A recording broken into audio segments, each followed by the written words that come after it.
and welcome to the June 12th Portland Children's Levy Allocation Committee meeting. I'm City Commissioner Dan Saltzman, also the Allocation Committee Chair. And before we get started, I want to take this opportunity on behalf of all of the Allocation Committee to thank Portland voters and all of our supporters who overwhelmingly renewed the Portland Children's Levy on May 15th.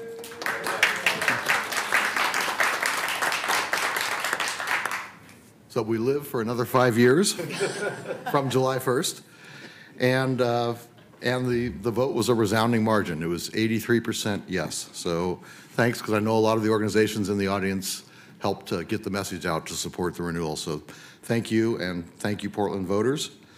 And I think the 83% margin does say a lot about the voters having confidence in the levy's 15-year track record of investing in proven programs that make a difference for children, and doing it with a 5% administrative cap. So thanks again. And along with my appreciation for all of the hard work of grantees and so many others in the nonprofit community, I do want to thank my fellow Allocation Committee members for their help as well.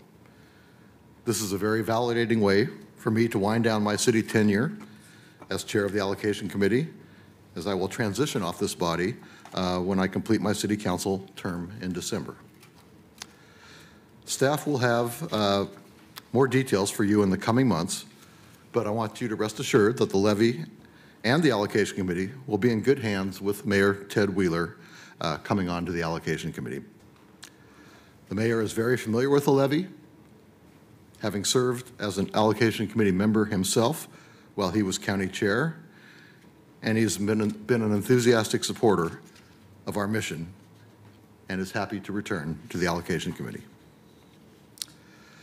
So back to our meeting agenda. With us today are my fellow committee members. On my left is Multnomah County Chair Deborah Kafori.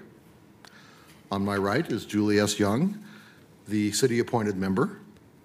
And on my far right is Mitch Horniker, representing the Portland Business Alliance. Serena Stoudemire Wesley, the Multnomah County citizen representative, had a scheduling conflict and won't be with us today. Also joining us is the Portland Children's Levy staff, Lisa Pellegrino, Meg McElroy, Lisa Hansel, Mary Gay Broderick, John Kelly, and John Coughlin. So before we get started, we need to approve our minutes of our February 27th meeting. So moved. Okay, moved. Is there a second? Okay, moved and seconded. All in favor, say aye. Aye. Okay, the minutes are approved. Now we have always, at our meetings, we do have time for public comment on items that are not on the agenda. So anything that's on your mind that's not on the agenda, we will have time on the agenda also. For public testimony, is there anybody here who wishes to speak to us during this time? Okay, seeing none, we will move on. We're going to begin by hearing the highlights of the levy's annual audit completed by Marina and Company. We welcome their representative to give us the good news. Welcome. If you could just give us your name, that'd be great. Good afternoon. Craig Pope. I'm here on behalf of Marina and Company. Great. We completed our compliance examination of Portland's Children's Levy. We issued our report, which contained an unmodified or clean opinion on April 9th, 2018. Our opinion is limited to compliance requirements outlined in ballot measure 26-150.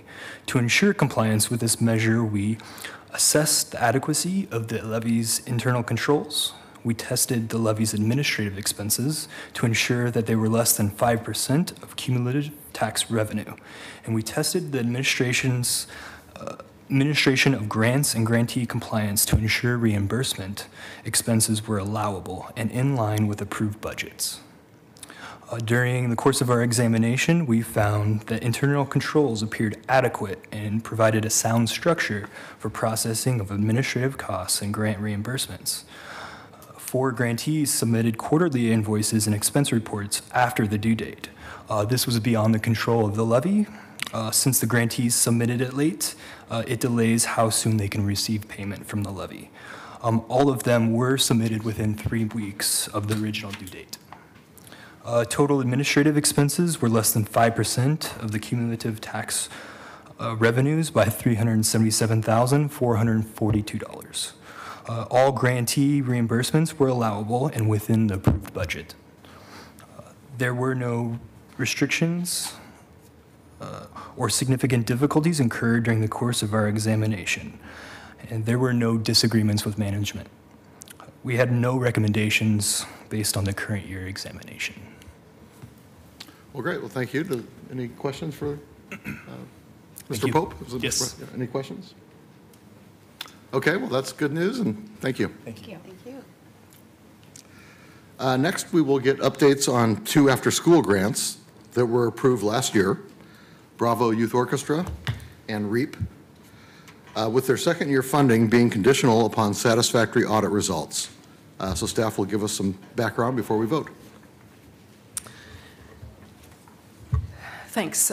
So I wanted to, I think I've said in the memo and let you all know that Bravo submitted their audit in accordance with our requirements, and John Kelly reviewed the audit, and both to make sure that there was a clean opinion, as you've just heard, and there was a clean opinion by the auditor, and we also use an audit tool that assesses the financial health of the organization based on what's in their audit, and John Kelly does that analysis, and they were in range on all metrics but one, and we, in general, don't feel concerned about an organization unless they're out of range on 4 or more metrics. So that's kind of the standard we've used for assessing all audits that come in either in the funding round or later when we review grantee audits during grant terms as well. So we are recommending that they be continued for funding for the 18-19 fiscal year, and have no concerns about their financial health.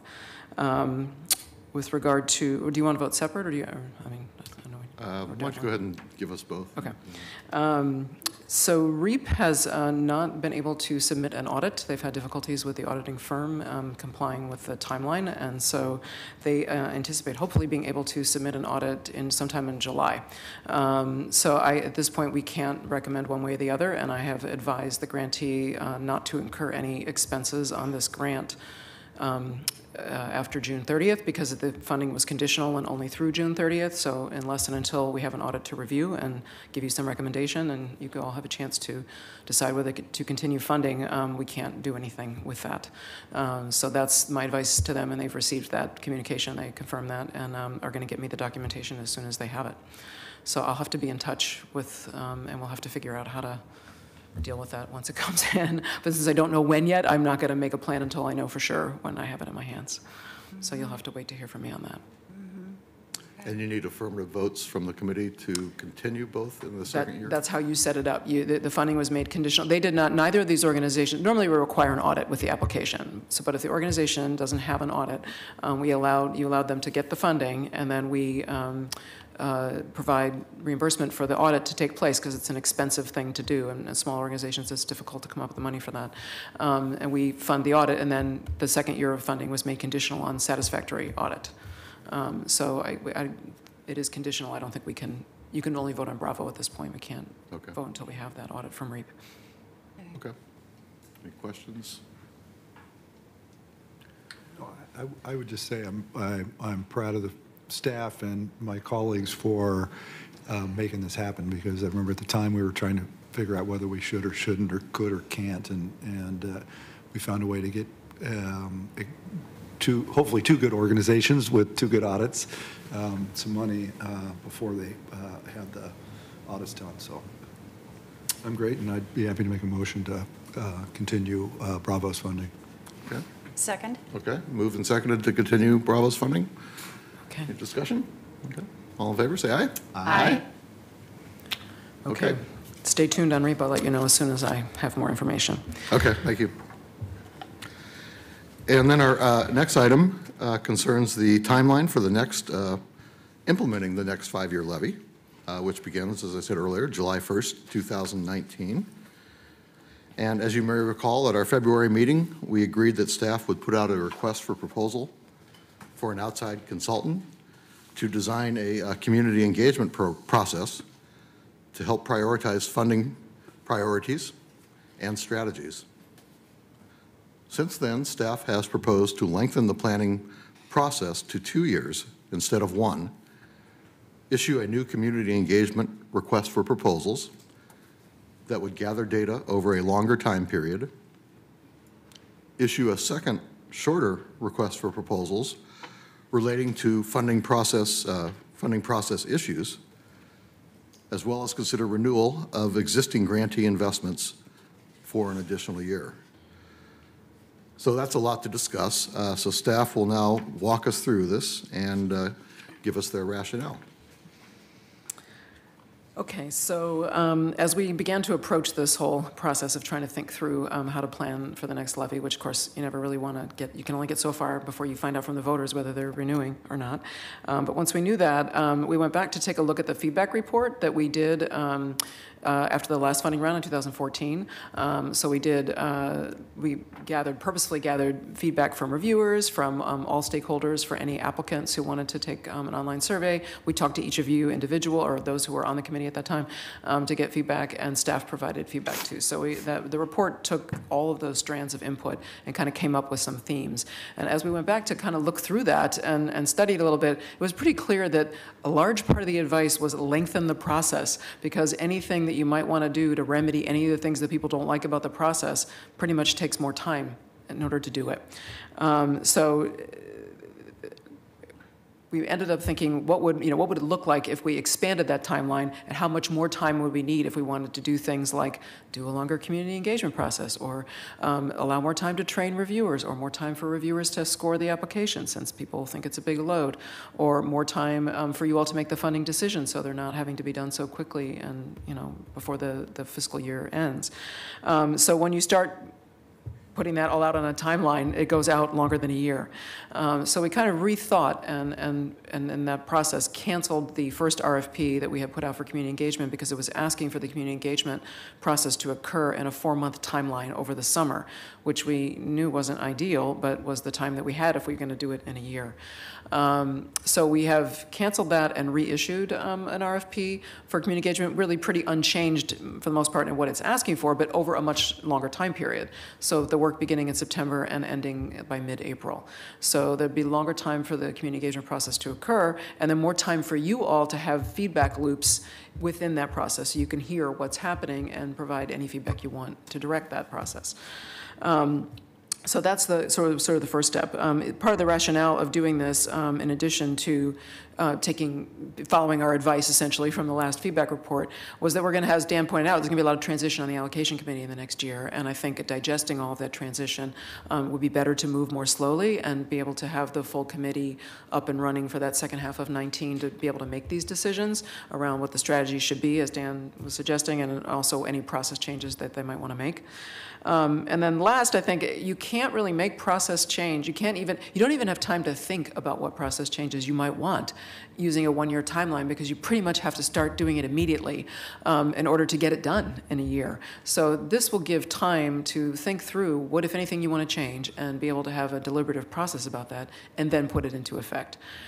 So as Dan noted in the initial comments, we are going to issue, hopefully this week, a second RFP that's specifically around process improvement. So a group to do kind of more of a qualitative research project, talking to stakeholders of various stripes, currently funded grantees, people who have applied but not been successful, past grantees, other funders, to try to get a sense what would be the advice to you all about what should be changed or stay the same. And obviously but that's within the constraints of the authorizing legislation. So that's the starting point. We can't change that because that's already been done. But within that, what might people want to change? So that's where we're heading, and the idea would be that over this next year, the 18-19 fiscal year, there would be a chance for those processes to unfold and feedback their recommendations to the committee, and the committee will have time to decide how to go forward, and then to implement what those decisions on the funding process in that 19-20 fiscal year. So that's kind of the timeline. To do that, we would recommend that folks have the opportunity to get an additional, currently funded grantees have the opportunity to get an additional year of funding. Looking at renewal, we would do the same process that we would always do, which we feed back all the data to you all on performance in the spring once we have the data to report to you, and then you all make decisions about whether to renew or not based on that data or that information. And then let that process unfold so that people would be applying in that second year instead. So it just gives everybody a little bit more breathing room, and gives a chance for people to actually consider what they might want to change, if anything. Okay, fire away with whatever questions you have.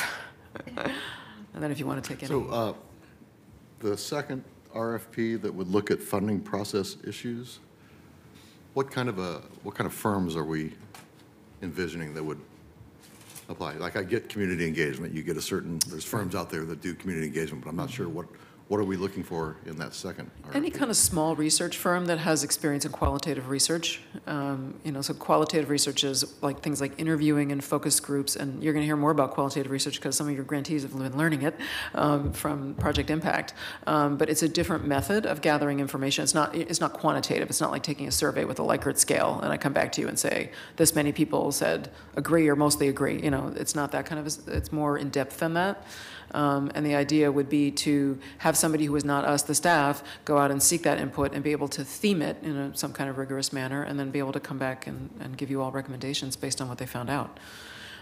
So again, we broke those two pieces of work into two different RFPs because we decided that it was probably two different kinds of people.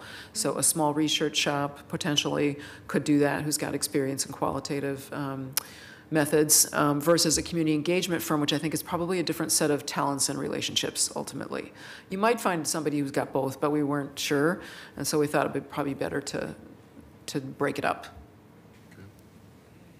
Any other Did you questions? Do we think we're going to get some positive responses this time? I hope so. We try to give enough time for people to respond. That was the other thing, is that other thing was more truncated because we were moving so quickly. So we've given a full 8 weeks for the community engagement people to respond because we're asking for people to find subs and partners to do that work in the hopes that folks will have relationships in a variety of communities to tap for that work. And we're hoping that gives a bit more time for people to have those conversations and put together a proposal. And we're hoping that, because there were firms that expressed interest, but that didn't apply because the initial timeline didn't work. The combination of summer and shortness was difficult for many firms, we found out, who came to the meeting but that didn't apply, came to the pre-proposal meeting. So we're hoping. Do we have to look at other new numbers in terms of we had set aside money to do this RFP, and how is that changing? We didn't think that we would probably need to change that. We would like to see what people come back and propose. Instead of putting not to exceeds in these RFPs, we just said, give us a line item budget. We didn't ask for that the first time and decided that maybe that was a mistake. Okay. So that they would line out what they see exactly in terms of the amount of time toward which part of the effort. So, essentially we're asking for the same two tasks to be done, but we're doing it in two separate RFPs. Okay. Sure, for it. And then what role do you see this committee playing in the selection of the either or both of those consultants? Well, that's a good question. Are you if people are interested in participating on the evaluation committees, that would be an option. We haven't composed either of those committees yet. We were just in the process of beginning to think about it, to be honest. If that's something that people would be interested in doing, that's something we usually get various kinds of people who have some expertise in that arena to come and sit on the committee, volunteers. Okay. And then in some cases, staff also participates on the committee. And it's a scoring, you have a rubric and you're just scoring responses based on that. Is that something that folks would be interested in doing? I think I have a community engagement person on my staff who I would like to have participate. Okay. We'll be in touch. Great. I think that the ongoing communication certainly is helpful to know kind of where things are going, and if there are issues coming along around about pulling people together to be on those committees, that would be good to know. And if there's a way that we can be supportive of the process, I would want to know. Okay. All right, we'll be in touch and see who might want to join, because there'll be two different committees for each RFP. And we'll just, like I said, are just both thinking through now. RFPs on the streets now, or? No, we just put the draft process improvement one out to you all yesterday, I think it was. Oh, okay. Yeah, yesterday. So you all can take a look at it this week and then hope to publish by the end of the week. Like I said, it's a little bit more fleshed out, but it's not significantly different than what we had drafted before. It's pretty much the same. It's just we added a few, we put in the line item budget. We tweaked things a little bit from the learnings from the last time, but the substance of the work has not really changed. So the community engagement RFP is on the Is out. streets right now, and it's Yes. due in It's due August? July 31st. July 31st. I knew it was end of July, but I wasn't sure what day. And the other one will be due July 23rd, a little bit shorter because that's a smaller project with less moving parts, fewer moving parts. So if we go with this longer strategy, then a year from now, a year from July, we would be ready, though, to begin to look at funding decisions, that whole, I mean, not final decisions, but that would be prepared to begin making those, reaching out to, with the RFP to organizations that would be funded beginning of July 2020. Is that correct? 2019. 2019. July 2019, we would want to begin the funding process then. Yes, for those, So- but the funding then for the for a year later. Exactly, and depending, again, you know, one of the things that was discussed as a possibility, which we piloted last time, although we piloted it so fast that I'm not sure that it was optimal, the one-step versus two-step. Yeah. If you're interested in a two-step takes longer. And so, you know, again, this is something that is sort of meant to be fleshed out in this process improvement research project. So people can toss around these ideas, and you all have a chance to actually think through them and think about what you want to do, and hear testimony and hear input, and you'll have enough time to actually think that through. And then the idea is that we make the decisions so we're ready to move forward, you know, on starting July 1. Yes. Was the idea. Got it. And then if you need that full year to do the process, if you do a two-step, you might well need that full year to do that. If you only do a one-step, you might need less time. Again, depending on how you want to do it and how much, you know, what the time intervals are for each activity that you're trying to accomplish. Okay. And then, so existing grantees, the presumption would be they would receive 1 year of additional funding, but that's still subject to review by staff and ultimately the decision of this committee Yes. to do that. We would do the normal kind of renewal process that we do, you know, typically after 3 years. We'll be doing it after 2, essentially. Okay. Okay, thanks. Why don't we see if anybody can, I don't know if anybody wants, you want to hear testimony about that or not, but. anybody wish to give us an opinion on this extended process? Okay, I don't see anybody coming forward. And you don't really need a vote from us to? No, it's okay. Okay. I'd just like to make sure everybody's comfortable with that approach. Okay, seems like everybody's, okay, great. So our next item is we will have a series of grantee presentations on quality improvement work that the Levy has been funding. We'll start with workplace wellness training by Morrison Family Services and the Multnomah County Community Capitation Center, and then Volunteers of America. Those all come up together. Oh, they're all That's coming up okay together, with you? okay. Who do you want first? Well, I'm going to do a brief introduction, and then Katie, I think, will be in control there of the slides. Good, okay. Thanks, John. Thank you. We're really excited to share with you about Give us your name. Oh, sorry. Lisa Hansel, on staff with the Levy. We're really excited to present information today about the 3 project or quality improvement projects, and it's just great to share this great work with all of you. The first project is the workplace wellness training and consultation. Through this project, early childhood, child abuse prevention, intervention, and foster care grantees are offered training and consultation services on site for workplace wellness, focused on being trauma-informed and culturally responsive. The project builds capacity in program staff and supervisors to use social-emotional wellness practices that support staff, children, and families. This focus helps move trauma-informed work and cultural humility practices forward in grantee programs and organizations, and throughout the community. As you may recall, the allocation committee decided to fund this for 3 primary reasons. The first was we received significant input from grantees, other providers, and families about what does it take, what kind of technical assistance and training do programs need to help improve the quality or continue to strengthen the quality of services. And what we heard was that relationship-based services, like the home visiting services, really do need ongoing support in implementing both trauma-informed services and culturally responsive services, culturally responsive approaches in their work. The second thing had to do with the demographics of who's being served in these program areas. Over 70% of the children and families served are families of color, and they may be navigating experiences that are traumatizing, for example, institutional racism and poverty.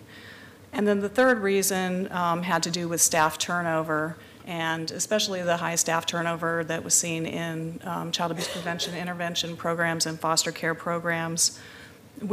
Staff looked at that and sent surveys out to those programs to find out what were the reasons for the high turnover. And the number one reason was the high stress involved in the job in serving families who are experiencing so much stress themselves. That was the major contributor to turnover as well, and followed by wages and benefits, and then also the lack of resources for the families that they're working with. Prior to this meeting, staff provided allocation committee members with an overview detailing the project implementation and the impact. So I'm not going to spend the time reviewing that now, but we can take questions about that after the meeting or at another time, but instead use that time to hear from the people that are directly involved in the project. There are 3 organizations that are partnering to make this all possible: Morrison Child and Family Services, the Multnomah County Community Capacitation Center, that's a mouthful, along with another mouthful, Oregon Community Health Workers Association, and Portland State University's Trauma Informed Oregon. We have staff from 2 of the partnering organizations here today, Elise Sanchez from the Oregon Community Health Workers Association and Katie Sass from Morrison Child and Family Services. So they will talk to you about what they offer to PCL grantees and their respective roles in the project. And we're also really happy to have Crystal Ross here with us, who's from Volunteers of America Family Relief Nursery. And the Relief Nursery is funded in the Child Abuse Prevention Intervention Program area. And Crystal will share her experience as a participant in both the training and consultation. Okay. So take it away, ladies. Okay. Thank you. Thank you for seeing us today. So we have a few PowerPoint slides just to sort of give you a brief summary of the elements that we've worked together as a team to sort of synthesize, I'll borrow that word from Elise, and integrate together to put together the training series and consultation services that we're providing for grantees. So I called it Foundations with a really long acronym, but it's Infant and Early Childhood Mental Health Consultation. And that's a project that I've been working with Morrison in for a long time, funded by the Levy. And so that really focuses on bringing together mental health services, partnerships with people serving children in early childhood settings, so child care, home visiting, and so we have a bigger team at Morrison of consultants that do that throughout the city as part of the Portland Children's Levy, and then this part of our project partners with the Capacitation Center and the Health Workers Association in Trauma Informed Oregon to then provide training to our own mental health consultants and the whole rest of the Children's Levy programs. And so just a real quick summary of what infant and early childhood mental health consultation is that it is a preventative service. And so it is sort of going in and building capacity for caregivers and staff within programs to identify and address social emotional concerns and try to build wellness and capacity within those systems before they have to go into intensive services. And so it is a relationship-based field, and it's multi-level, meaning that the consultants can intervene at both sort of an administrative level with supporting administrative staff and direct service staff and families and children. So we're able to sort of intervene at the different levels of service that multiple organizations provide. So that's sort of a brief synopsis on what we do, and there's more information at the end of your packet with some links to videos and documents. SAMHSA has a great website for infant and early childhood mental health consultation where there's a ton of information should you be interested in looking at more on that. Next, I'll pass it over to Elise, who will talk about sort of the trauma-informed pieces in our work together, bringing together the mental health, early childhood perspective with the trauma-informed care language and the cultural humility language, so that then we can share that with our grantees and sort of help them learn that language as well. Absolutely. As we, Yeah, if you could pull I one, don't know which pull one of of my, these either are one. mine. Yeah. hello, everyone. I'm Elise Sanchez. I'm the executive director at the Oregon Community Health Workers Association.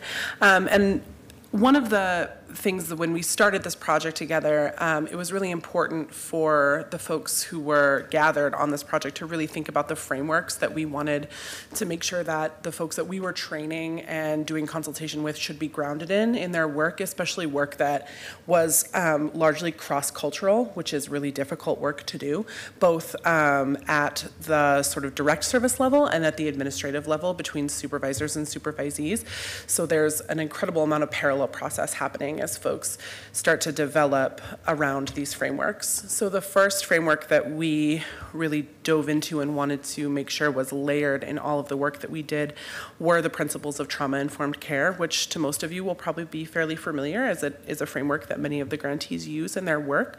But I just wanted to quickly go through the principles. We look at the principles almost as a pyramid. So you build with an understanding of cultural, historical, and gender issues, and then you're able to build in empowerment, voice, and choice, which really, for us, meant prioritizing that consumer choice, the staff choice, especially for folks who have experienced trauma and have had choices taken away from them or choices made for them that can be traumatic. The power to choose is very important. And then into collaboration and mutuality. So these are not just services that I am handing to you. These are places that we are walking alongside with each other, both at a direct service level and a supervisor level with folks' staff.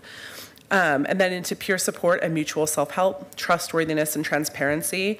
And for us, as we built this training and consultation model, we realized that you can't get to the last one, which is safety, without all the rest. So we wanted to make sure that as we thought about what ensuring physical and emotional safety for the participants in programs funded by the Levy, what that really looked like, and it encompasses all of this. And again, as we started to think about this framework, we realized that there also was not within this a strong sort of way to parse out what it means to tend to cultural and historical and gender issues, which is why we decided to pull in cultural humility, which is a framework that was created by two doctors in Northern California in the 90s. And it was created as a complement to cultural competency. And for those of us who are in very competency-based fields like health and clinical work, competency can start to feel like something that you can achieve, which we know it's not something that you can really achieve. It's a lifelong process, and it's something that you are constantly attending to in terms of understanding culture. So cultural humility emphasizes lifelong learning and critical self-reflection. So really understanding that it's a process, and what it is about is listening and understanding the experiences of people who are different from you. And then recognizing and challenging power imbalances for respectful partnerships. So really understanding what the power structures are, both systematically and also in our interpersonal relationships that can affect the way that we work with people. And finally, institutional accountability, which is the one that is a lot harder for folks to both grasp and act on, is that there are institutional changes that need to be made within our structures to create systems that embrace cultural humility and therefore can implement things like trauma-informed care. Thanks, Lise. So what does this look like on the ground, and how is this being done in our project? And so we have a variety of trainings and consultation services that we offer.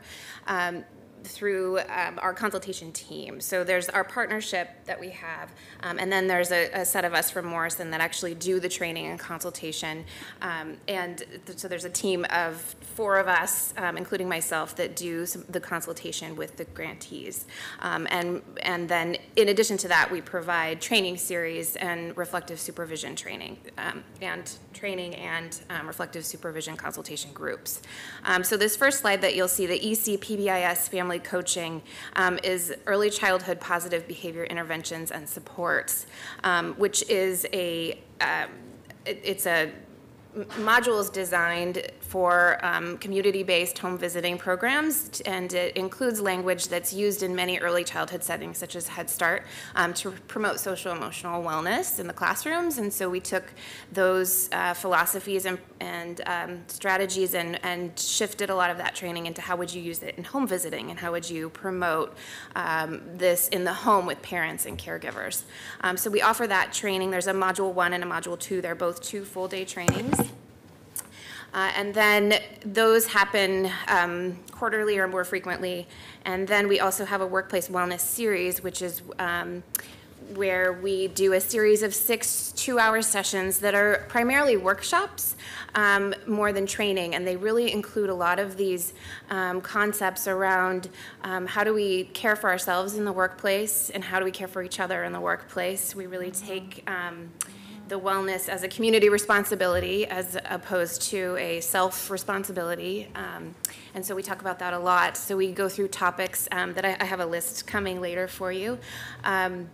And those trainings we've looked at as a team and as a collaborative to really see where we can sort of interject some of this language so that we're all using common language around cultural humility, trauma-informed practices, social emotional wellness, so that we all know what we're talking about when we're in the room together. And so those are offered, we do those 6 sets of trainings throughout the year. So we've offered those multiple times. Here's a list of sort of the wellness series topics that we have offered.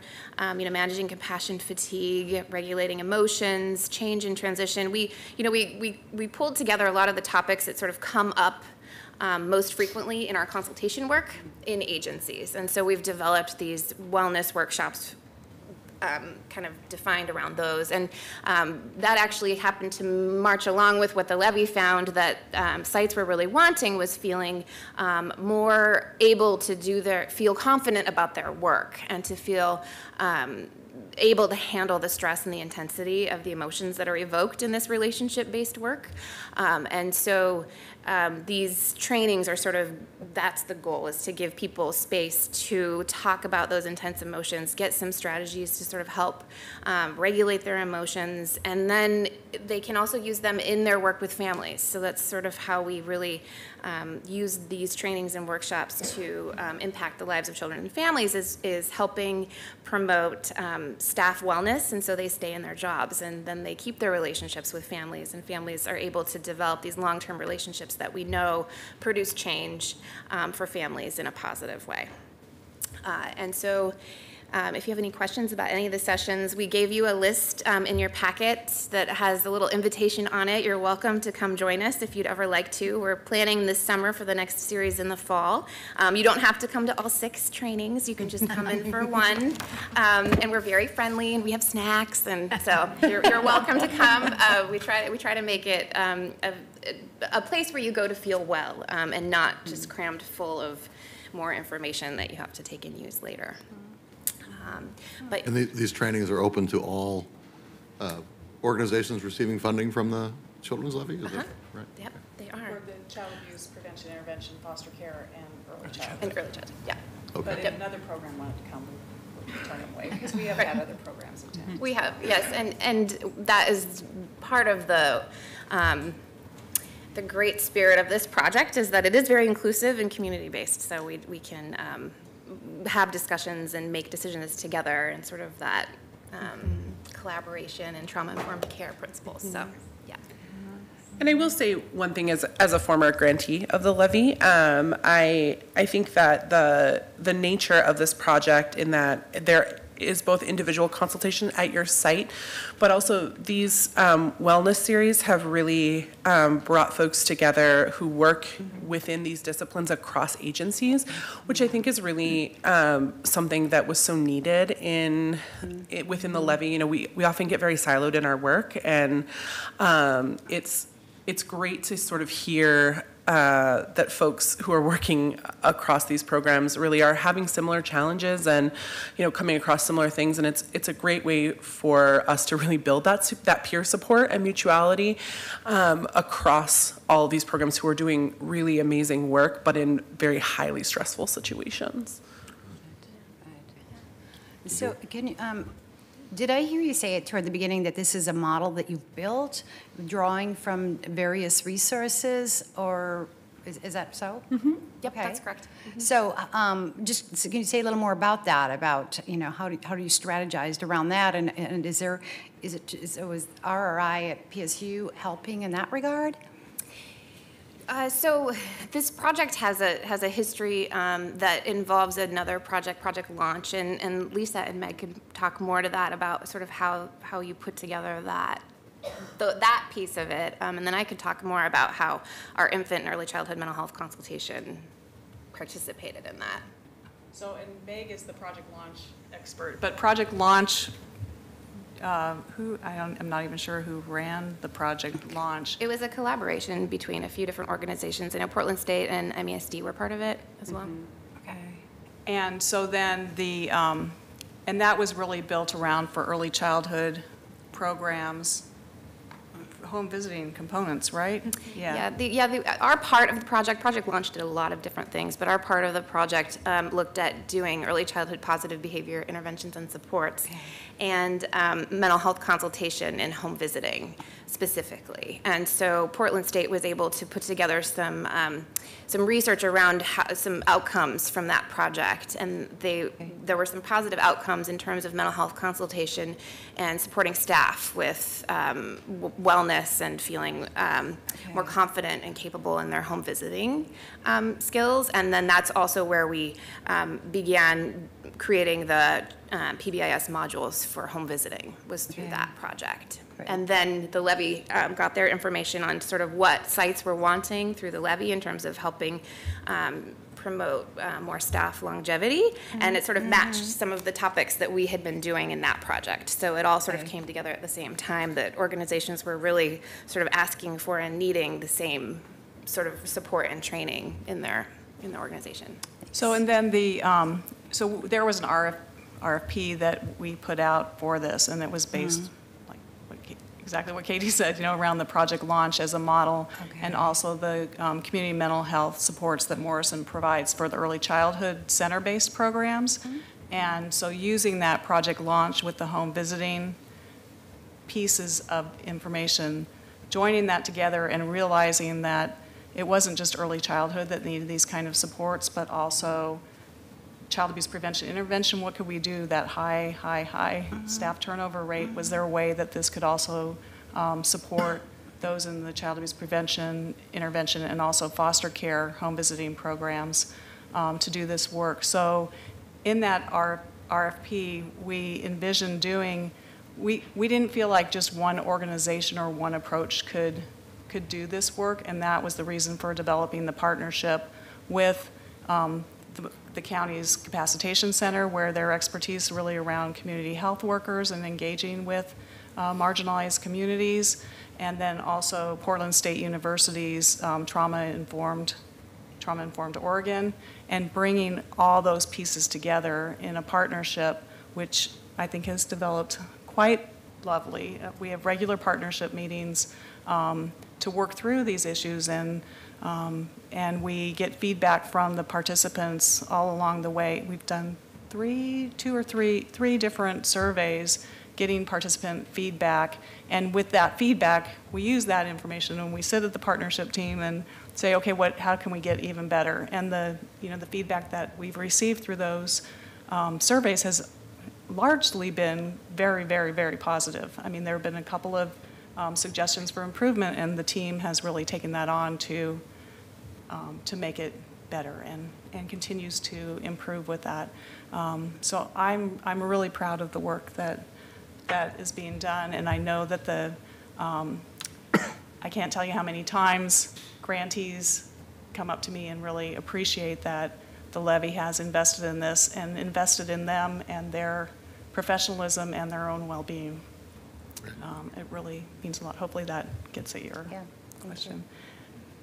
Okay, well, thank you all very much. Did you wish to add We anything? would like Crystal okay. Yeah, to and we have share. a testimony from one of our Yes. Okay, if you could I'll make it very pull, quick. pull the microphone Yes, towards you. okay. Yeah. I'm Crystal Ross, Program Supervisor for the Volunteers of America Family Relief Nursery. So just really quickly, I just want to tell you how it feels to be on the receiving end of this collaboration. And as a supervisor, as it was mentioned, this work can be very isolating. It's a hard job to do every day. And to have the outside support of consultation, just the option has been amazing. I know I use it on a monthly basis. I've also accessed the workplace wellness, reflective supervision workshops. It's been fantastic for networking, just for my own well-being and self-care. It's been great. Morrison staff just have a really unique way of connecting and resonating with our staff, which sometimes I'm unable to do as their supervisor. So having them come in and facilitate that is huge. We've gotten such great feedback from our direct service staff. Morrison has come in not only to do individual and group consultation, they're doing classroom observations, they're doing hands-on work with the kids, giving intervention suggestions and tips for our teachers and home visitors to go back into the home to work with parents and their kids. It's just been amazing. So I just want to say thank you to the Portland Children's Levy and to Morrison for this continued partnership. Great.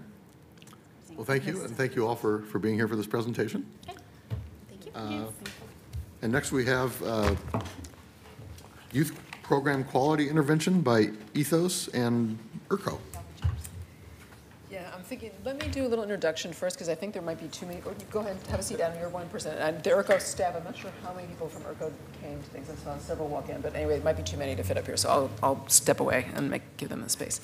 I mostly just wanted to give a brief introduction so everybody could remember what it is. The youth program, because it's a long name, it's another acronym, and that it was several years ago now that you all voted to support this, so I just wanted to remind everybody what it is. Oh, it's just two of you, okay, great. We all fit. So the Youth Program Quality Intervention is actually a nationally used tool that was started by a group called the Weichert Center.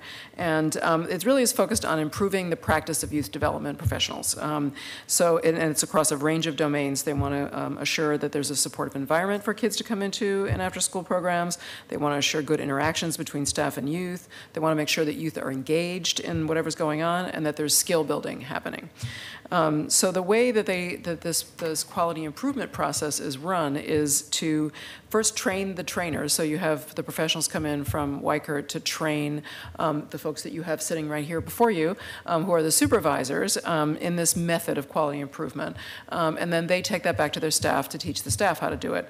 And one of the key pieces of it is learning the system, learning the elements of good quality practice, but also you do observations of your fellow practitioners. So it creates a process in which you watch other people do their program delivery, and then you have a chance to look at it within a rubric of domains to see how well folks are doing on these different aspects of program delivery. And the nice thing about it is that it's a low stakes. The idea is to get conversation going and to get people talking about what we're doing well and what we're not doing well with the aid of the tool to do that. So and then in the course of that process, there's sort of training and support that goes along with it. And one of typically people are going in, they're doing an assessment, they're scoring it, then they're coming back and they're figuring out, okay, well, here are things that we think we're weak on, here's what we want to improve. And there's a process and professional training that goes with supporting that improvement planning. How do you do that well? How do you make it happen? And then how do you come back and reassess to see, did you do the improvements? And did they make any, do you see the effect of those improvements? So that's kind of the basic process. In the course of that, you can also access, we provide training for direct service staff on a whole range of youth development practices. And those are offered regularly and also sometimes offered directly at the locations where grantees are to provide for their whole staff. So there's various ways to kind of support that process moving forward. The folks you see in front of you today have been doing this now for 3 years. This is their 3rd year that they've gone through it. So they are the most, they've had the most experience of any of our grantees in doing this. And they're part of a cohort of 8 after-school mentoring programs that have been doing this. We've had a few lessons learned along the way, so I'll just pass those out before I hand it over to them. One of the things that we realized is that, or that we got feedback from folks, was that we needed maybe to provide a little bit more financial support to help them do this, because you have to have subs. There's various logistical issues that come up in trying to do observations and move through this process. So we did provide, you all agreed to do that with some of the extra money when we had additional funding to folks to make that available to them, and these folks all took advantage of that. We also ended up substituting individual coaching. There's a sort of a standard training that's done for the improvement planning, but we didn't feel it was that effective, and we got some feedback that it wasn't the best. So we've had the Institute for Youth Success, who's the group that delivers all of these trainings locally, provide individual coaching this year and see how that goes. And so far, I have to say, because I've just now seen all the improvement plans, and they're much better. And so I think it's helpful to have, as you saw here, where they have individual consultation and support makes a difference when you have somebody you can ask questions to, when you have an expert to help you along the way, or when you get stuck and can't figure out what to do next, you've got someone to ask. And so I think that's been a good improvement. The other thing to keep in mind is this is part of a large group. Multnomah County is doing this within their Sun system. OCF, the Oregon Community Foundation, is doing this with their after school. That's kind of the substance of their after school supports right now, is all around quality improvement in this process. And then some other individual funders, including 21st Century, is thinking about implementing this as well. So it's kind of a group in Oregon that's marching forward, trying to get youth development professionals on the same page, using the same vocabulary, thinking about the same things as they deliver their programs. So with that, I will be quiet, and I'll introduce to you Adam from Ethos, which is an after-school music program, and he's been using it in his program for 3 years, and also staff from IRCO. IRCO has been using it across various programs. So they have a different perspective. I think that'll be interesting to hear, because they're not just doing it in one PCL-funded program. If you could just give us your name. Yeah, great. My name is Adam Goodwin, Director of Programs at Ethos. Like Lisa said, yeah, we're getting on 3 years of using YPQA. So we've done 5 cycles of observations, scoring, and improvement plans. And we've been very happy with it, obviously. We're still using it. We're going to keep doing it. And what I've seen as a result is mainly a strengthened learning community among our teachers. And because of that, more supportive and well-rounded classrooms. So we were interested when Lisa first mentioned the opportunity of YPQA, but with any evaluation, you of course wonder if it's going to eat up too much time, if it's actually going to motivate change in the classroom, and you wonder if you're going to be able to pay teachers for all their time. So what we found is that the time-benefit ratio is definitely positive. It's been well worth all of our time. There's definitely some teachers who get as much as they can, and will come to every training or meeting, some not as much, and everything in between. But the benefit is definitely there. And with the extra funding, really it was just like, it was only a couple thousand that we ended up adding to pay teachers for their time. Really made it all doable. We could do as much YPQA as we wanted to. So I found, like Lisa mentioned, that the best aspects of PQA are, one, the non-punitive nature. It's peers observing peers. And the goal is creating this learning community, right? So even like myself, I direct the program, but I teach too. And it helps me be on the same level as teachers, when I'm going out and observing, being observed myself and leading like these meetings. It really helps with that non-punitive nature. It's awesome. It's a great mix of quantitative and qualitative. We're making numbers, right? We're scoring our program. But the best part is the qualitative part, the conversations that happen at the scoring meetings, that happen before and after observations. It's again, I keep saying the community it creates. And then, the other main benefit is the deep resources that we are able to utilize from Institute for Youth Success at Education Northwest. So there's that huge list of trainings where, sometimes they even come to you. We'll train our staff on them. It's, been delightful. So I suppose to I don't know, maybe dive in and give you more of a snapshot of how this looks in our music programs. I'll describe some of the items maybe lower on that. It's a pyramid that they describe this as. We've been hearing about pyramids in, in these improvement programs. But anyways, the bottom of the pyramid's the like safe and supportive environment, right? This is the low-hanging fruit. This is easy stuff. But this scoring tool is exhaustive. It's, you know, it's everything that you could think of that folks should be doing in the classroom. So that's, do kids have enough space to move around? Did class start on time? Were all students greeted coming to class? I forget about that one in my classroom sometimes. But yeah, this is the stuff that's easy to change. So you see these things become habitual. You see teachers on the way to the classroom stop at the water station. And all this becomes habit. So I think that's most beneficial to young teachers, of course, with, like we were hearing about with the folks before, with high turnover type jobs. It's super beneficial for the new folks who are always coming to us each year. And it's also a helpful reminder for folks who've been doing it for 10 years. It's great. So as we go up the pyramid to the interaction and engagement sections, this is where we really start urging our teachers to be more clever. This is where, folks really need to start getting creative. So an item I'll mention is students working together with independent roles. Obviously going to be beneficial for youth in the classroom. So, you know, with a music class, this seems like it could be a slam dunk for us. We give students a song, so I always do Don't Worry, Be Happy. So you give a student the bass part, a melody, and chords, and have them play it. And, you know, that's kind of getting at this point of having them work together with independent roles, but when we're actually scoring this, it shows us how we really actually need to be deliberate about these things and really, drive all these interactive and engaging items home. And really, when you're explicit about explaining to kids, like, hey, this is how you're going to work together. This is how those parts interact. You guys are a team. That's when we actually start getting those social, emotional benefits we always talk about with enrichment and especially music classes for us. So yeah, I can't say enough about PQA. It's not only our learning community at Ethos that's been valuable. Like, these are the folks that I see at these youth work method trainings. And another thing over the last 5 years at Levy-wide meetings is creating a common language too. We're all on the same team, and we have a lot more common language now. It connects us with our site supervisors, and it feels like we're all in it together. It's beautiful. Thank you. Thank you. Good afternoon. My name is Erica Levison, and I'm a part. Can you hear me okay? Yeah, actually hold it about 6 inches away. 6 inches? Yeah. That's okay, perfect. I'm a part of the SUN supervisory team with the Immigrant and Refugee Community Organization. And I actually started as a SUN site manager back in 2013 at Ventura Park Elementary.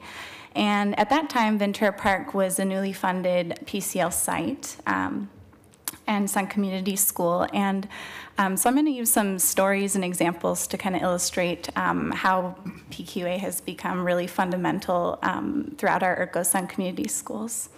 So I can still remember my first staff orientation meeting as a new SUN site manager. In 2013, I stood very nervously in front of all of my staff and laid out what my vision was for best practices to engage youth. And my vision was not very well received. There wasn't a lot of buy-in, and a few of the strategies that I laid out actually went into practice. And so flash forward a few years later in 2015, I'm sitting with my PCL partners here at a PCL-sponsored training and being introduced to the assessment, the planning, and the improvement strategies of the youth program quality assessment. And at first I was really overwhelmed by the process. I questioned kind of the impact that YPQA would have on my program, but I was also really intrigued by the language and structure it provided to facilitate supportive and safe environments, as well as engagement and interaction with youth. And I was also really interested, thinking back to my first staff training, by the level of responsibility that it gave to staff and their involvement in the whole process of continuous improvement in our program effectiveness. So in 2016, we had just implemented YPQA for a year, and now the table kind of shifted. I was standing behind my team as they were facilitating a discussion about how to create more youth voice in the classroom. They were all strategizing ways to make long-lasting whole program changes, and I never implemented any of the practices in my vision for youth engagement beyond that first meeting, but what I really discovered through YPQA was how to make my program better and how to empower my team to work alongside me and to guide the improvements of our PCL-sponsored SUM program. So today I'm just going to share 3 examples of how YPQA is really embedded in the fabric of ERCO Sun Community Schools. ERCO actually operates 18 Sun sites, and with our 2 PCL Sun sites at Ventura Park Elementary and Parkrose Middle School currently.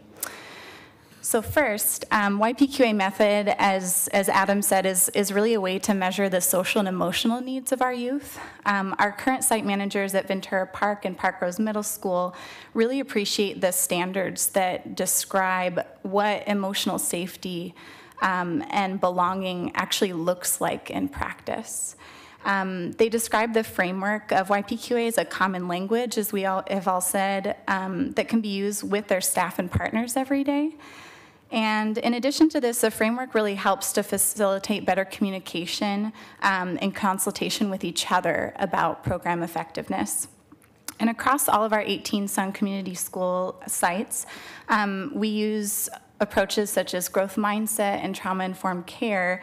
And what YPQA allows us to do is to actually measure our effectiveness as practitioners in all of these approaches. So secondly, staff members are more invested in our program as a whole.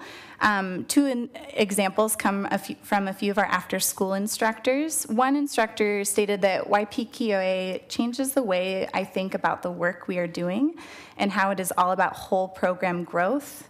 As Adam said, it isn't punitive or a grade, but rather a measurable way to steer us all in the direction we need to go to make the biggest impact for all of our students.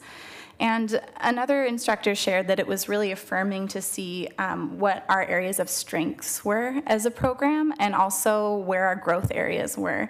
And so one thing that we noticed is that we consistently scored high in creating a really safe environment for our youth, but we needed to focus more energy in creating more clear learning targets in the classroom. So third, what I've been really excited about in this work is just the influence that YPQA has had beyond our after-school programs. It changed the way we approach family engagement. That's a part of the Sun Community School model. We use the YPQA standards to create belonging and a welcoming environment. We use those standards to design our adult classes and our family events. And it allows us to meet families where they're at and invite them to be a part of the planning, just like we invite our staff to be part of the planning of our programs, instead of creating a service that we think that they need. Moreover, during my son tenure at Ventura Park Elementary, my school principal took a lot of interest in the YPQA method as a way to measure school climate and engagement in the classroom. A framework and measurement tool doesn't exist at the district level, and so he was really eager to learn more about the growth model and the scoring guide. The power of YPQA is that it's a roadmap for continuous improvement and a mindset of leadership development that starts with our youth and the staff we hire into our programs.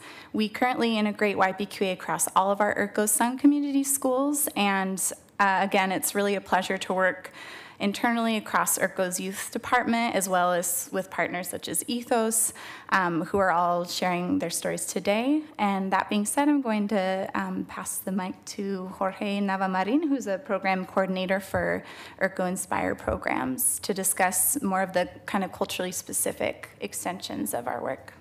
Thank you. All right. Thank you. So like you said, my name is Jorge Navamarin. I coordinate ERCO's Inspire program, which is the in-school program for immigrant and refugee education. It provides culturally specific, it's a culturally specific program that provides intensive academic supports to Latino, Asian, and Pacific Islander, African immigrant, and Slavic immigrant and refugee populations. I want to thank you for having us today to share our experiences using the Youth Program Quality Assessment Tool. And ERCO is fortunate to be able to implement this approach across a few different programs in the youth department, thanks to an increase in funding from PCL and a separate grant through the Oregon Community Foundation. And let's talk a little bit about the experience. To be honest, first, we were a little nervous about implementing the whole thing. One of our struggles was how staff were going to receive it. The process of observations, logistics, having to take notes on their own peers. Even though they were hesitant about it, they were willing to try it out. And after the process, their feelings towards the whole process changed. All the staff liked the opportunity to go observe other groups and to learn from each other. And that's not something we normally do. All of our staff usually have groups every day around the same time after school. It's not something we strive to go for. Other staff mentioned that the tool was a great concrete reminder of what to incorporate in their groups. The second concern that we had was whether the tool would fit with our culturally specific groups. There were items in the tool that were up for interpretation. One of the examples was positive staff body language. With a diverse set of cultures in our programming who have different norms and appropriate body language, an observer can misinterpret what a lack of a high five means in a certain culture. We worked with Sun Youth Advocacy Program at ERCO, which is funded through OCF, to overcome this. Because of that, we were able to process together.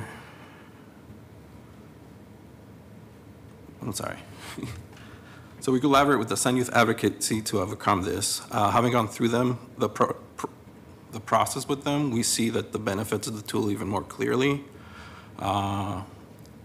Working with them allowed us to kind of create cultural lens in our observers, especially when we only had staff of one culture in each program. We were able to send them to observe each other and kind of have that lens, as well as the scoring party and interpreting the observations and what it really means. Right now, we're happy to say that we have learned so much through this process, and we look forward to continuing to improve our programs. In some ways, we have affirmed what we already knew we were doing well, which was creating a welcoming environment for culturally specific groups. We also learned areas that we could really improve on. One of those would be youth engagement and reflection. Staff really love the opportunity to observe their peers, to share their successes, strengths, and challenges through the group scoring, and work collaboratively to hone in on areas to focus and improve on moving forward. We are grateful for PCL to providing an opportunity and the resources to implement this in ERCO's Inspire program. It was some additional work, but the impact and long-term payoff for the youth, staff, and the families made it all worth it, and we look forward to continuing that kind of work. Thank you again for having us here and sharing our experience. Great. Well, thank you for being here, all of you. Yeah. And we have one more quality improvement presentation. Thanks to you all. And that's Project Impact. Yes. And we'll be joined by College Possible and Human Solutions. Yeah, you guys will have to take turns at the computer.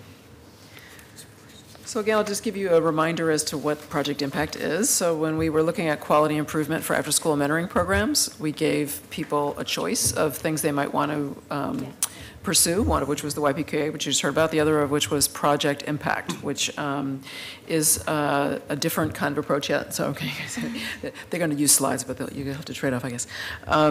So what Project Impact, the idea behind it is to teach, as we were just talking about, qualitative research methods to staff of nonprofit agencies to allow them to try to understand their impact that they're having with their program at a deeper level than what you get with your typical quantitative information that we all require that they collect and report to us and that you all review every year. But how do you get underneath that and find out a deeper level of effects that your program might be having? And also, how can you then use that information to improve or change what you're doing, or shift your focus, or it might indicate other things you could do that you wouldn't otherwise find out about. So the process of going into this kind of deeper look is these folks attended quite a large number of intensive trainings from a PhD in how to conduct qualitative research and how to think through what you want to ask, how to do an interview in a quality way, how to practice interviewing, and then how to take the kind of notes you need to take on that interview, and then how to interpret those notes and create findings and a report afterwards. So it's quite an intensive training process that they agreed to. So they gave a lot of their time to do it and found that time in their days to make that happen. And they also agreed to do a two-loop process, which we piloted in this first round, where they would do sort of a practice round and then do a full round. So it gave them a chance to sort of refine a little bit the techniques they were using and their protocols they were using, and think through whether they wanted to ask different questions or get at something else, or if they weren't getting the kind of information that would be helpful to them. So a total of 5 organizations participated in this: Boys and Girls Club Sun Program, the Campfire, School-Based Mentoring, College Possible, and Human Solutions are here to talk about their participation, and also Neighborhood Houses in school after-school program as well. People found out all sorts of interesting information in these long reports, and I think I sent along these 2 reports so you all, if you're interested in taking a look at the deeper look, and you can see also the level of work that they put into thinking through this stuff.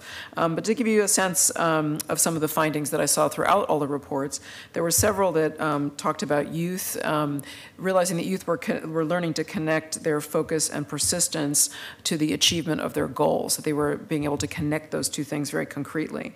They learned the importance of creating a safe space for youth to try new things and gain new skills, which sounds like it would maybe be easy, but is less easy than you might think, and sort of getting some view into the process of that. They saw parents valuing a wide range of enrichment activities that some of these programs were able to offer to their children that they didn't see that they would have an opportunity elsewhere to access. And they also learned where curriculum or practices were not yielding intended results, and were able to focus their change efforts there. For example, Campfire found that their goal-setting techniques and methods that they were using as part of their curriculum for middle school youth were not really working for youth and making the connection around goals, and ended up changing their methods and then assessing that in their loop 2 investigation and seeing a better result. So it was nice to see with the 2 loops how people could see something that they wanted to shift and then make a change, positive change toward that. So that was the kind of process it was, and I think you'll hear from folks directly today about what they found valuable about it. And I have to say, I went through the process with them on the first round to go through the training, and it was eye-opening for me. And I think also is a good reminder that qualitative research is really important. And numbers are one thing, and I do like data, but I think that there's also sometimes a deeper story that you'll miss if you don't go underneath that. So with that, I will leave it to whomever of you wants to go first. Please introduce yourselves for the committee. And I have to ask you, just in light of the time, if you can each keep your presentation to 5 minutes or less. Oh, sure. Okay. I have a slideshow, so I have some quotes with the kids, so I can just not read those quotes, but the pictures might tell the story, so Okay. I'll just tell you And what's could in you the give us your pictures. name, too? Sure. My name's Tanya Parson. I'm the program manager of LearnLinks. I work at Human Solutions. We did our project in 2017, and Lisa asked us a series of reflection questions. So in the slideshow, I'm just answering the reflection questions. One of her first questions was, what is our motivation to get involved in Project Impact? Our biggest motivation was to understand our students' story. And also what ended up happening is the students understood their own story, which is the genius of this project. What this project does is it has the kids go through a series of questions, and it's asking questions based on what we know, what we believe, and what we do. And sometimes we do one of those, and sometimes we do all three of those. And so through asking these kids the questions, she asked us what is the most valuable aspects of the project. It was designing these questions to have the kids go through this process and understand what they know, what they do, and what they believe. What did we learn out of the process? Our questions were asking the students, are the students self-directing their own learning? And what factors are aiding or deterring them from self-directing their own learning? And through this process, what we understood is that when students understand their strengths, are you able to see the slides? Yeah. Okay, I'm seeing some like quizzical looks. When students understand their strengths, they're more motivated to engage in the learning. But if the student doesn't understand their strength, then they zone out. That was a huge, across the board, kids were saying that. Goal setting, when kids had goals, when there was a purpose for whatever they were doing, it was easier for them to get engaged in that process. And an example is a group of boys who were able to earn an elite basketball camp this summer, and the focus that they had on earning this basketball camp really helped them engage in their goals. And that was the other big theme that we heard from kids across the board, is they needed to have a goal in order to be able to keep that grit and that determination. The other thing that we heard that was really important for the kids in our program is being community leaders. The students who became more comfortable accepting help, we heard at first that kids didn't want to come to the program because they didn't feel like they needed help. But once they were able to engage in this concept that maybe I don't know how to do this, and I'll come in there and I'll get help, then they became community leaders, and they started helping the younger kids. And this quote in particular is talking about the English language learners who were reluctant to come in because of, again, that's not their strength, is learning or speaking in English. Once they became more comfortable with that strength, and then they became the community leader. It was the cycle in the community of bringing in younger kids and telling them, it's okay, I've done this before, I know how you feel. That was also a huge thing that we learned that was the benefit of our program in the communities. The next question that we ask is, do the students find learning important? And what we found out is that students know that they have the ability to perform the task, but they are realizing that they need to focus better. These are the areas of weaknesses. That's the other piece in the project impact, is what did you do well in the program and what did you not do well in the program? And what we could do better is helping the kids learn how to focus better. This is what the kids are telling us that they're having a hard time with in school. Family Matters was the other big piece with the kids, is kids telling us the amount of support that they're getting from their parents. If their parents are being supportive and engaging in their education, it helps them to feel supported. We also had students say that they knew that their parents were busy and that they weren't able to help them in their schoolwork, but that they still were driven to do it, but they just recognized that it was going to be a self-directed process. And the areas of improvement that we are going to be focusing on more is helping the kids learn how to focus better and procrastinating less. What the kids told us is that they get anxiety when they don't know how to do something. They zone out. Once they zone out, then the learning process stops, and then they have homework that they have to go to. They don't know how to do it. Once they don't know how to do it, it gets piled up. What happens? They get the feedback from their teachers and parents, why aren't you doing this? And then they're totally disengaged. It's like, it's too much, it's overwhelming. So without doing this project impact, we didn't get that deeper story from the kids about what exactly is going on. Why aren't you doing this homework when you've had lots of help, you've had a lot of people reminding you? So we're seeing the root issues of this is really just helping kids with that anxiety. So what would we be doing differently is increasing what we're calling therapeutic play, is helping kids to feel more comfortable when that anxiety comes up, when they're having those feelings. How do you relax yourself when those things come up? And this particular photo I used just to help kids. A lot of, when they were commenting, there was very seriousness. I do take these things serious, and people don't think I'm taking it serious. So helping kids just to feel relaxed about it. This is a process, and admitting weaknesses is actually a strength. And that was, again, another big theme for us. A lot of the kids, when the questions of what are your weaknesses, nobody wanted to say what their weakness was. So we're just helping kids to understand that it's okay to have weaknesses. It's actually a strong suit for you. The challenges to the project that we had, we have many English language learners, so it was time consuming to do the translation. We did have to get more staff because we did two rounds. So the first round is a pilot project. We learned that just a better way to schedule with the staff, because you do have to take kids out, and the interview process is lengthy. It's approximately 28, 30 questions for a student, which was challenging for students, but they did it. And the students actually also appreciated by the end. Several of the kids said, I feel great. Like it was like a therapy session for them, and these questions were so well designed. Students felt more comfortable answering with the staff that they knew the best, so we had to find subs for them. And again, that was it's more of just a scheduling thing that now we know and we'll know how to do it. So those were the biggest challenges with it. I think that PCL did a great job with this. I think Project Impact did a great job with this. The only recommendations we had were just maybe adding more planning days on the calendar, and that's just knowing in 1 year in advance what are the dates going to be for that would help us set up subs. Especially we have to use translators, so it's even more helpful for us. And we are also part of the OCF YPQ project, and they have done retreats once a year, which don't have to be very elaborate, but it's an opportunity for everybody working on the project to just in advance take a day, do reflections, and talk about the findings and help each other to especially with the designing of these questions, which is actually a fairly complicated process, but it paid off, because I think if you've read the report, there's a lot of deep knowledge that we gained from the kids. Great. Thank you very much. Thank you. Sure.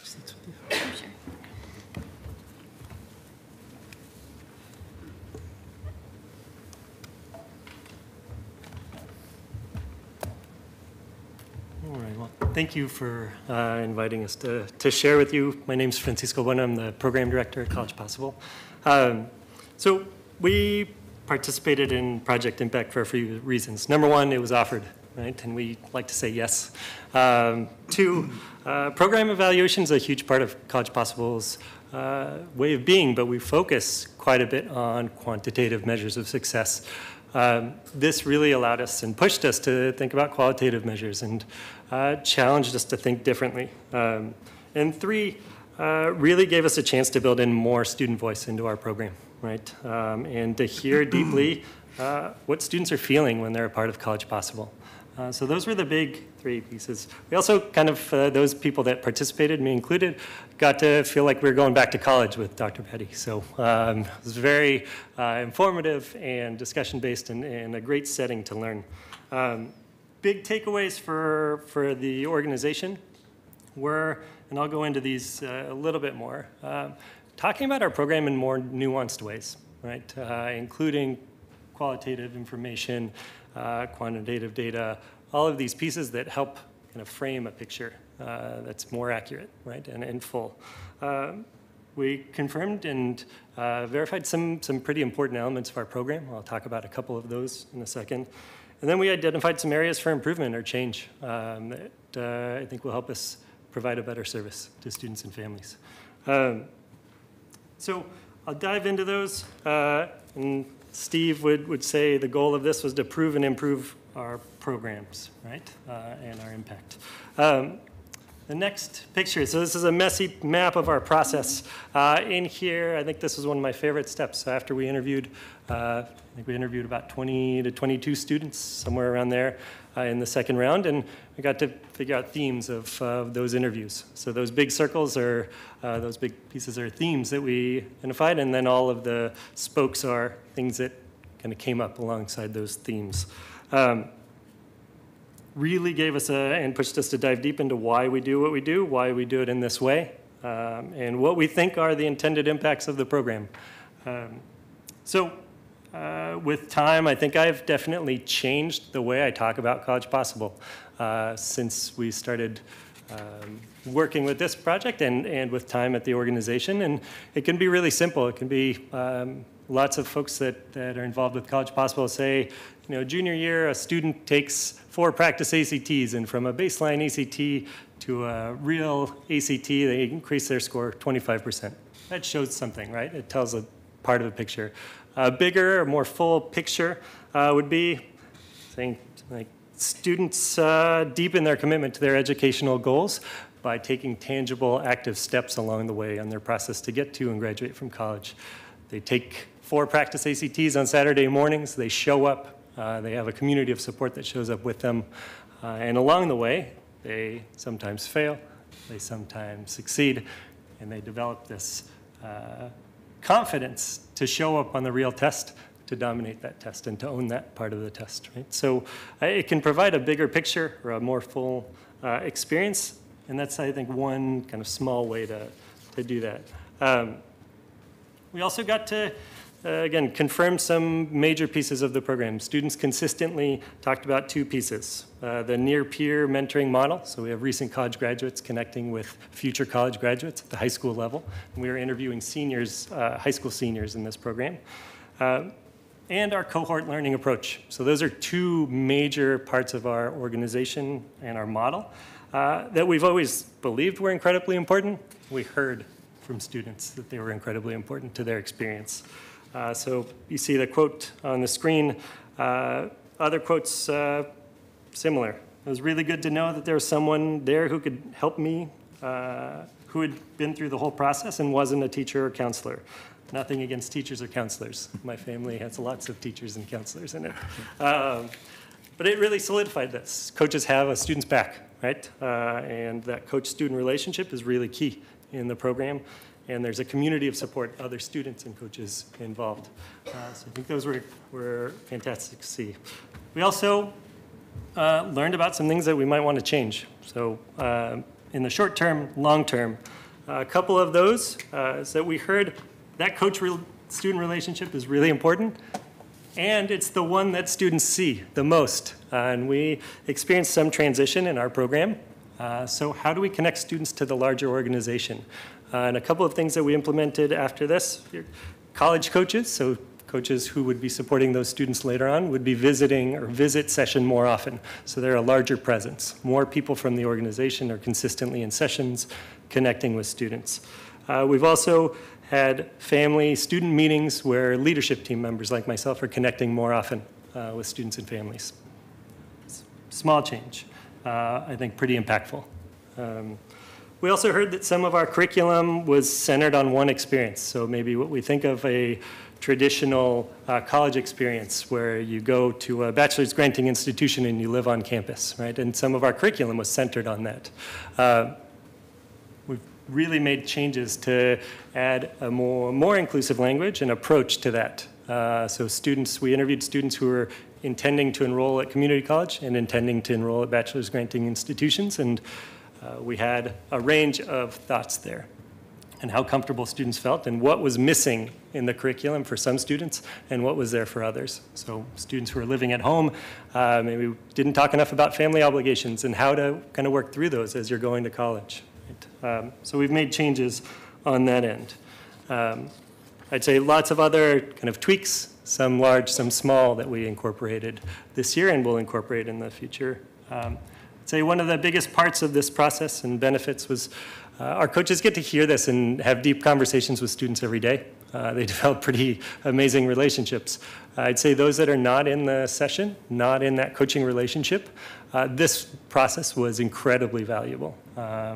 I think I interviewed 3 to 4 students, had 45 minutes to an hour with each student, and diving deeper and deeper into these questions that we're trained to create. And that kind of deep connection and interview process, one, validated some of the things that we're doing, connected and built relationship, and identified things that we need to be better at, right? So all of those pieces in a short time frame, but really kind of diving in deep. So amazing experience for me, for other people on the leadership team that aren't connected day to day with students. Right? Great. I think that's all I have for you. Okay. Thank you for the time. Thank you very much, both of you, for being here and Thank you. showing us your results. We'll mix. Very, very encouraging. Thank you both. So, John Cogman, I'm going to have to ask you to wait. We're going to put you on first at our next meeting, I promise. And so we are at the end of our meeting. I just want to finally, on behalf of the entire allocation committee, we would like to thank and publicly acknowledge and thank Serena Stoudemire Wesley for her many years of service to the city of Portland and its children and families. It's been an honor and a pleasure to work alongside Serena, who brought compassion, dedication, and commitment to her committee duties. We wish her the best of luck, and we look forward to her successor, who will be appointed by the county chair, I think, by the end of this month, or later this month even. So I don't know if anybody else wanted to add any comments. We do have a letter we just all signed to Serena as well. So I'll just close by saying, thank you everyone for being here today, and we have yet to schedule another meeting, but when we do, it will be posted on our social media sites, and an agenda will be sent to the database. So without further ado, we stand adjourned.